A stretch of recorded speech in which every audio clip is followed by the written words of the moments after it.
our monetary system is not based on anything except the promise to tax us in the future and air. It's just a belief system. Yes. During the Great Depression, the greatest deflation that we've ever known, our base money then was gold. Mm-hmm. And that could not disappear. A third of it could not vanish. Now the whole monetary system is backed by credit. And this can all vanish. That's what happened in the Great Depression. That's what the deflation was. It was okay, so I want vanishing. Okay, Michael, let me just this brings me to a very interesting concept and a point that I think that you made in I think either the second or third video. If I understood you properly, you believe we could run into a very serious deflationary problem before we get a hyperinflationary problem. Is that what I'm hearing? Am I hearing you right? Yes, that's what I wrote in my book. And I said that we're on a wild roller coaster of a ride, that we'd have the threat of deflation to which Ben Bernanke would he wasn't Fed governor yet, but I said he would be Fed governor and he would overreact by doing a helicopter drop. Exactly what he's done. We had the threat of deflation with the markets collapsing, and he overreacted with a giant helicopter drop. Right. And he hasn't stopped that helicopter drop.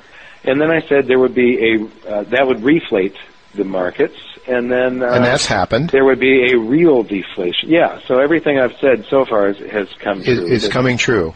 Then there should be a real deflation where credit starts to contract. And if you look at base money, his creation of base money is offsetting other credit aggregates that are collapsing and have been since 2008.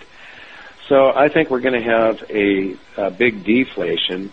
And then the powers that be, Ben Bernanke and the rest of the world's central banks, will just print and print and print until deflation gives way. Okay, let me just stop you. There may be so much base money in the system that, if people start feeling good, a hyperinflation happens. Okay, let me just stop you now. You said in the 1930s at least we had 1/3 of our money supply, our was backed by gold, so that couldn't disappear. Whereas now we have virtually nothing. There's nothing behind our currency. So is it possible then that the deflation that we experience this time could actually be worse than the 1930s? Oh, I think it's going to be a whole lot worse than the 30s, personally. I think that, people don't understand the scale of the emergency that's going on right now. They think that Ben Bernanke fixed things and that the economy's back on track. Yes. But the Fed is still doing emergency measures. They're printing $85 billion a month, and that's over $1 trillion a year. And people do not grasp the scale of the emergency measures that they're doing right now. No. There was just a little over $800 billion of base money in existence before the crisis in 2008.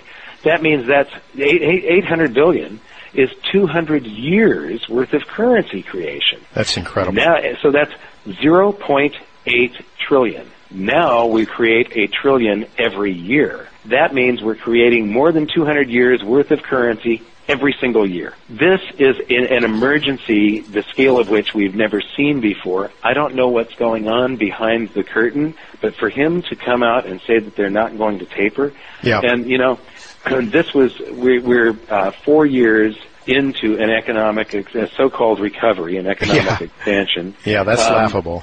And there's a recession every 4 to 5 years. For him to say that they're not going to taper is an admission that they can never, ever exactly. taper. Yeah. If they do, the whole thing comes crashing down. Right.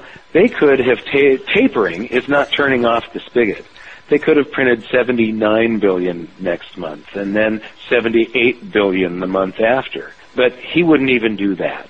And so I think we're looking at, I think that the crash of 2008 was just a speed bump on the way to the main event. And I think that before the end of you can't do this kind of monetary recklessness, the currency printing, without economic consequences, and the consequences are going to be horrific. Yeah. I think the rest of the decade will bring us the greatest financial calamity in history. But that means that it's also the greatest opportunity in history. I mean, this sounds really scary to people, but and it is scary, and it's going to be bad for our society as a whole.